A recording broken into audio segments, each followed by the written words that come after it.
Hello, my friends at Walking Football, and Bob especially. Bob's asked me to do a discussion about my life working as a pipe fitter and the experiences and what it meant to me. Well, first of all, I do get my leg pulled because I do talk a little bit about politics. But if you talk about a working class life, you are going to touch on politics. But I'll try my best and avoid it for the sake of being boring. Anyway, I started pipe fitting when I was a lad. Believe it or not, the tender age of 15. The reason I've done it at 15 is another story. I started actually welding, arc welding. And for Tottenham supporters, they'll be interested because I worked at Willoughby Lane in Tottenham, the William Press, which is now gone. I worked there for a period of about a year. Something happened in my life and I had to give up the apprenticeship, but I carried on arc welding on a specialist scale, something called stoving. It even took me to a little spell on the oil rigs. And where you see a lot of harshness on oil rigs, I must have been extremely lucky because it was in the middle of November off the coast of Aberdeen and it was like a mill pond. I had a great time, met some lovely lads and learnt a lot about welding. I then carried on when I come back to the mainland, as to speak, and I worked for a firm called Kappa Pipe Service. Now here's a slight political bit. Everybody was paid under a work to rule national agreement, thrashed out by the unions and good employers, and everybody, in my way, in the mechanical side of construction, was treated with respect as best as they could. I worked all around the country. I touched the old Vida St. Pet. I didn't just learn how to pipe fit, I learned how to hard drink. I met some wonderful lads, absolutely wonderful lads, and had some great times. Then at the age of about 30, I realised all I knew was pipe fitting. I didn't really know a lot about the theory of boiler houses, plant rooms, and the theory of domestic plumbing.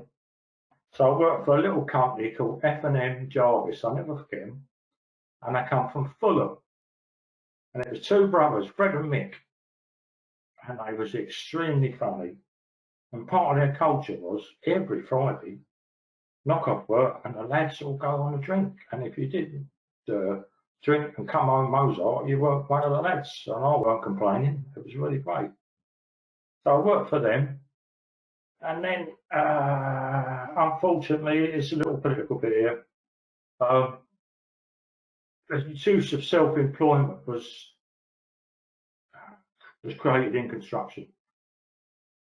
What it fundamentally meant was that where you worked under a working rule agreement, you never got used entitled to. And it just went from bad to worse, health and safety, everything.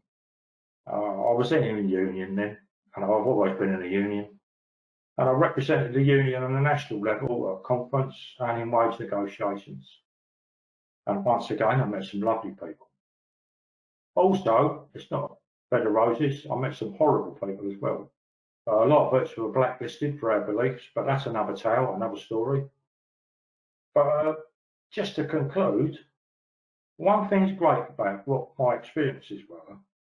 We've got to understand, I know we get a lot of kids nowadays, a lot of youngsters, and they get on my nerves and disappoint me, especially young men, who all walk around like they're barroom solicitors and moan and whinge about everything and know everything. But they're not getting the same chance I had in life to learn a trade, learn a skilled trade. They don't know what to do with themselves, and it is a social problem we've all got to address. But anyway, once again, I had some great times as a pipe fitter, loads of good laughs, and some funny names as well. There was a foreman, his name's Albert Hall. What a ridiculous name, mate. How can you call yourself your son Albert with a surname like Hall? And smashing fellas, I still keep in touch with them on Facebook, old pipe fitters and youngish lads I met over the years. And there's no doubt about it, I got a lot of job satisfaction, and what I really liked doing was mainly boiler houses and plant rooms. To install them and to see them running, see them working. I'll just conclude with this bit. There's a school in the East End of London. Oh, bloody, what's the name of it now? I'm forgetting. Oh, in Plaistow. And anyway, I was doing the boiler house there. The subcontractor went bankrupt. Typical symptom of self-employment. And me and my mate, this welder, we finished the school off. So the kids could come in on Monday and have hot water and heating.